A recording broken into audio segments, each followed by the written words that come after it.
Okay, you guys, I am so excited today because there is a man that I met in an acting workshop who I just fell in love with. I think he's amazing. I think his work is outstanding. And his name is Kirk Baltz. He is an actor, he's an acting coach, and just an amazing human being. And so, Kirk, really briefly, before we dive into self-love and our relationships with ourselves, give us like an elevator pitch version of what you're about, what you have going on right now, what's going on in your life.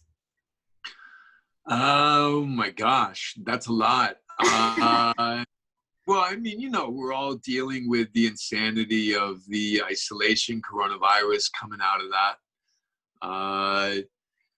I've been blessed with coaching and teaching for 20 years, and at the same time, having been a working actor. I started a little later than some people. I didn't start taking acting seriously till I was about 27, 28 years old, and then trained. I'm from New York originally, so I did a lot of Meisner-based work in the beginning, and then method-based work, Strasberg-based work. And then the work started on its own, taking on a slant that had a little bit more of a spiritual aspect to it, mental, physical, emotional, as well as spiritual aspect. And along with me just, going through some pretty big life changes right around that same time when I started acting. And trained in New York, started working as an actor in New York, and then made my way to Los Angeles a few years after that. The first 5 years was back and forth, and I'm married. I got 2 kids, a 17 and a 20-year-old. So we're dug in pretty deep here in LA. I love New York. I get back there often to do work, family, friends, everything else. And I think that, today it's a balancing for me of family, work as an actor, and work as a teacher and a coach. I also traveled a fair amount over Europe. I met you in Sacramento, right? Is that where we first met? Workshops up there, the Bay Area, San Francisco, Berkeley, Oakland. Love you guys in that whole area up there. I'm working with all of you. And then this past February, I spent the whole month of February, right before all our insanity kicked in. I was in Scandinavia, in Oslo, Copenhagen, and Stockholm, and in Munich. So I was there for a month, and I teach. In the past, we'll see kind of what that turns into now. I make trips to Europe 3-4 times a year and do workshops there, as well as doing a lot of private coaching here in LA. And so with the last 2 months, it's been a lot of this. It's been a lot of Zoom work. Yep. Which I don't mind. I kind of dig it. I have my space. There's a level and there's a box we can kind of work in, but if we're focused and have clarity, we can make that box kind of serve us really well, which has been my experience these 2 months. Just worked right before you, a half an hour, had a little lunch, and then got on with you. And I just worked for an hour with a woman who's a writer and an actress creating a one-woman show. And she lives on a farm outside of Oslo in Norway. So I'm just kind of like, I'm traveling without traveling right now. That is so amazing. Well, I do want to say, so what struck me about your acting workshop when I went and had no idea, I've never trained in acting. Yeah, literally, I think your workshop was the first I've been to, and I'm 43. So maybe I was 42, my first I'm acting. surprised to hear that was your first acting workshop. You did great. Oh, thank you. Well, what I loved about it is you introduced everything with movement. There was a movement exercise, which kind of got us all loose and, into our own bodies. And that's similar, I feel, to when we do yoga and kind of can get into the movement of yoga or dance or anything like that. And then as we went along, I think it was halfway through or toward the end, you do these guided visualizations and meditations in your acting workshops. And they're so powerful. It's amazing. You know, people will have these revelations in them, which I did myself. And I think I've been to 2 of your in-person ones. And that's why you popped into my mind for speaking about this concept of self-love and really developing that relationship with self. And like you mentioned, the mind, body, spirit connection, which is, I think, why I love everything you're about so much, because I can tell that you're holistic in your approach. So tell me a little bit about the guided visualizations and meditations and how you started incorporating that into your acting coaching for other people. A lot of that work started with teachers I'd worked with in the past, obviously, and then meditation practices I've done. But it's interesting because I think what's really come up for me as of late is the difference between my critical mind and my physical body. We spend so much time in our minds, in our heads, in our critical thinking, trying to figure things out, trying to come up with a plan that keeps us safe, which is just not rooted in reality, especially these days. So for me, it becomes about, I want to be respectful, take care of myself, and be aware and respectful and take care of others to the best of my ability around me. But there is an abandon that has to come up. There is a surrender that has to come up. The only conduit, the strongest conduit I know to take me from critical thinking to physical body is simply breath. Am I breathing? How am I breathing? Where is my breathing? The second I do that, I drop lower in my body. I become more grounded. I become more expansive. I become fuller. And I can, from that place, access how actually am I feeling? What kind of emotions are going on in my body? I can even then take it a little further as to am I feeling an emotion or a feeling physically in a certain part of my body? A lot of times you'll do this work and you'll ask someone how they're feeling, or I'll take a look at myself. How am I feeling? And where am I feeling it? And even as I say this to you right now, my fingers are a little tingly, because what I'm getting at is rooted in action. We might feel that in our feet. We might feel that in our legs. We might feel that in our belly, in our arms, in our hands. And it's really my body, not my brain. It's my body signaling me that I need you to do something. Stop thinking about this, breathe, and then you'll know what to do. What's the next right action, And so that's a part of the work that's very exciting for me. I will always go into a project as an actor with ideas. They're usually off. They're usually because of my own fear, my own control issues, my own laziness at times, or apathy will be rooted in, okay, what's kind of the simple way to do this? So I have to swim around in that pond for a little while and then get to a place of, okay, what is it I don't want to look at? And the second I start opening that door and going through it, I start to realize I'm being given an opportunity by working on this character in this piece to address something in myself I still struggle with. And then it becomes cathartic. It becomes organic. There's something real going on rather than me trying to act. I'm not interested in that. I want to know, what am I looking at? What's happening? What's going on? What am I experiencing? And there are so many breakthroughs in your classes because you guide us all along this path, and we're uncovering things about ourselves. And like you were saying, the healing process that I have seen take place in your workshops, people breaking down, people really uncovering some truth, like you were saying, that had previously, they hadn't wanted to pay attention to, or it was too painful? Well, it's usually there. We usually know it's there, or some inkling of it. And so it is about uncovering it. It's then about getting awareness of it, shining a light on it, then, really kind of looking at it and then deciding, what am I going to do with it? There is that expression, uncover, discover, discard, of course, and that for me goes in line with awareness, acceptance, and action,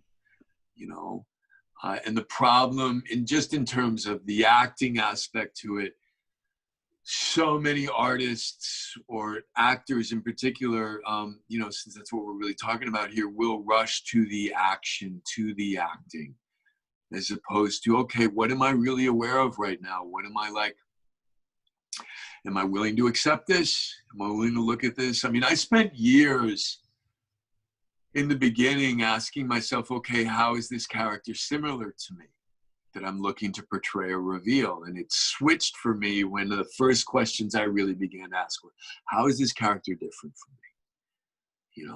What's a shift I want to look at within myself to try and roll into that? So I love approaching the work where, look, we're all evolving, whether we want to be or not.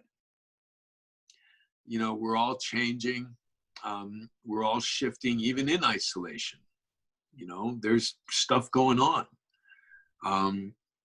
So it becomes about how amazing is it to have an art form where I can work with my body, with my soul, with my being on, like, what is it that I'm processing while I'm looking to create some art, and I love that about the work and approaching it this way. That's so cool. And so speaking about our relationship with ourselves, I really want to leave people with some practical tools, tips, ideas, and things like that. But before we dive into that, was there ever a time in your life where you struggled with kind of that self-loathing? Every day. Still. Every fucking day. Of course. Whether it's like self-doubt or grandiosity. Grandiosity can certainly mask insecurity. It's, and so then right there is that, okay, I have that. I know I can be like totally infantile, immature, self-centered, all the stuff that goes with that. And then there are other times where, at the other end of the spectrum is I leave myself behind and all I'm doing is like taking care of being concerned with other people around me. And I'm not then taking care of myself. So, it's like, but again, even as I say it to you, it just comes back to taking that breath, dropping back inside and, really trying to look at things in a right-sized way and being right here, right now. So the workshop I'm doing in July is going to be, it's called Find Your Center, and it's going to be rooted in active stillness.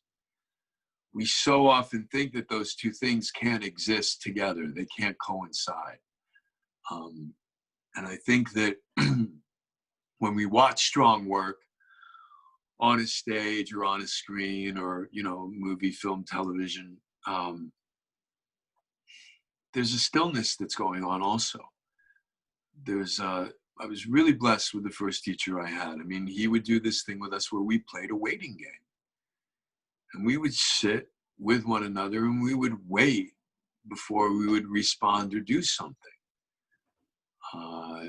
Now, if you're plugged in, there's not that long of a lag time, but what you're doing is, rather than trying to play things as safe, as I was saying before, you're trusting your impulses and you're operating from a place of instinct and impulse rather than ideas, So it's, as far as what we can all do collectively these days, what I suggest, I'm a big subscriber to, if you don't know what to do, don't do anything. Like just nothing. Wait, wait, and then, okay, there's a a ticking clock, something's imperative and you need to get it done. It's taking care of itself. And that there's a time frame here. But we live in a day and age where a lot of people are moving around really, really fast, not doing much. So I think that if we allow ourselves to drop and find the equipoise, find the stillness, and then respond from that place,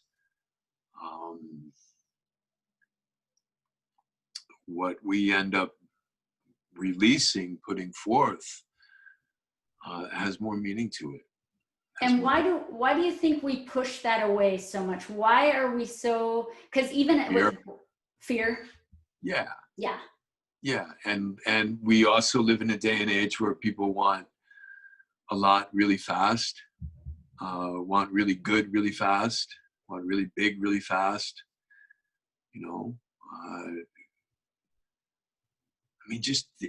I sit here with you right now, Janice, and I go, just even think of like the word build. I mean, what are we building? I mean, and for me, building is like, I have a teacher I work with, and he wanted me to do a private moment where I really found a time and a place of being within myself and content at just doing something that didn't really have a specific reason to do it other than for me to get it lost in the doing of it. And I found these blocks. My wife saves everything. I found these blocks from our kids, pulled them out, cleaned them up, set them up on my desk and my table in here, and I just built a tower with these blocks. And it was the most fun I had had in months, because I had no agenda. I was just doing it to do it. And there was a building involved in that. And he came back around to me and he said, when Jung was looking to help people who were struggling to enter the self, enter a kind of unconscious state, he worked a lot with people working with building blocks. And I was like, well, that makes sense. It was kind of cool. Wow. So, but I think that we're always doing something to get something. And I think there's something to be said for doing something to see what it gives us, to see what comes up while we're just involved in the doing of it. I love that. Yeah, I do too. Yeah. But the problem is we're all going too fast most of the time. Wife, 2 kids, 3 dogs, a cat, and a fish. I mean, it's like, I'm like, oh yeah, oh, and me. So it's rare that I have moments to just do something. So what makes you feel like the best version of yourself? What are you doing? What's going on? What is the best version of Kirk? Coming out of a meditation. I'm not blowing smoke. Cooking a really good meal.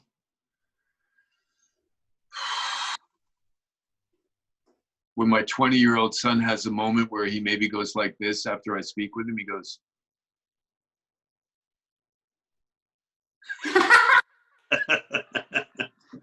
that was beautiful. It's very subtle. It's very subtle. But it's like something hit. Yeah. I mean, what I love about where I am now, Janice, is that me living my life to the best of my ability, taking care of myself, being of service to others, being aware of others, then informs my professional life. And I think that so many people put that train out in front of the engine. It's work, it's this, a boom, a boom, a boom. And then who I am is a byproduct of that. I don't think so. I don't buy that. I think that it's about, and it's not rooted in self-obsession, it's rooted in self-awareness. And the way I learn the most about who I am is by hanging out with you. And being there for somebody else, showing up for them to the best of my ability. And then through that, I learn more about me. And then that informs my work, whether it's, whichever facet of it I'm engaged in. Well, and don't they say something about people are either our mirrors or our windows? I just read this recently, but it's like the reflection thing. Like we can learn from people that are similar to us because they're like us and, you know, we're along the same path. But then those people that are different, we can really learn some things about us and how we react or relate. I think so, because there's more conflict involved in that. Yeah. There's more confrontation involved in that. There's more texture, differentiation. As somebody who's a lot like me, I don't know, but that's that statement, because I think we are all very different at very different times. I just think it's about being available and doing what I need to do to take care of myself so that I can be available as fully as possible, as often as possible. I mean, I do a thing now where, like, again, I'll work with people in Europe, I'll work with people on the East Coast, I'll work with people kind of central US, and now I'm working with people in Asia. So it's like my time clock is like wacky. Yeah. And some days I'm depleted, but when I get up and show up and plug in, I wake up. Yeah. Because I'm attentive, I'm putting my focus on you, and I'm doing everything I can. Fine, yeah, I get paid for it, but I'm still doing everything I can to be of service. Well, I have not offered to pay you for this interview, and here you are. So see, of service. You're amazing. That's not where I was going. I adore you. You gave me that amazing book. You know, when I had that workshop with you, when we did that, and so this is easy. This is a pleasure. You're amazing. Okay, we're going to wrap up because your time is super valuable, and I am really, truly honored that you have taken this time with us. But I really do consider you just kind of an expert at the meditation and dropping in. I mean, I have learned so much from you going to your workshops and even the virtual one that you did. So leave some tips about meditation for people that are watching this, as far as how, if there's just a couple things they could do to make that process. Well, I think a mantra can be of value because it really just makes less room in our brains for like other shit that's trying to creep in there. Again, it is breath. I mean, God, I can't remember who I saw it with the first time, but just even the breathing technique of 4-7-8, of inhalation to a slow 4, a soft holding of the breath to 7, an exhale to a count of 8, doing a repetition of that for some time, and then leveling it off into a 4-4. You know, a 4-second inhalation with a 4-second exhalation. I mean, but again, that's what I started talking with you about a little while. It's breath. It's awareness of breath. I think that tool and that exercise can be incredibly valuable. I also think that I have to continually remind myself that, because my brain says you don't have time to meditate right now. Go feed the dog before it gets too late. And, you know, so, or whatever. And now it's a big one in this house. So, I mean, I'll go and do that and then come back. I was working with someone yesterday and we were talking about, take your phone, set your timer, look at your next day, set your timer for a window, you know, where you're finishing something, and before you get into something else, set your timer and then sit down and do a 10-minute meditation. I try and do 22 minutes twice a day. I try and do that. Sometimes it'll be 10 and 22. Sometimes it'll be 2:10. Sometimes it'll be 1:22. Occasionally when I'm traveling, or, you know, it's the best I can do is lay down for kind of a 20-minute nap, you know? So nobody's perfect with it. Some people are. And those are the people that have practiced it for years and years and years and years. But I think that, I mean, I really meant what I said to you. My best version of me has very little to do with me. It has everything to do with the letting go of me. And when I let go of that and take that free fall and just see what's around me, yeah. But that's the operative kind of phrasing of it, is what's around me. Then I get clarity, I get order, I get progression. I get what I'm meant to do in the order that it's meant to happen rather than the order I think it should be happening. And do you get peace, would you say, in those moments, like a peace that maybe you Totally. hadn't felt? Totally. Yeah. Absolutely. But, and with the peace comes a clarity, comes a,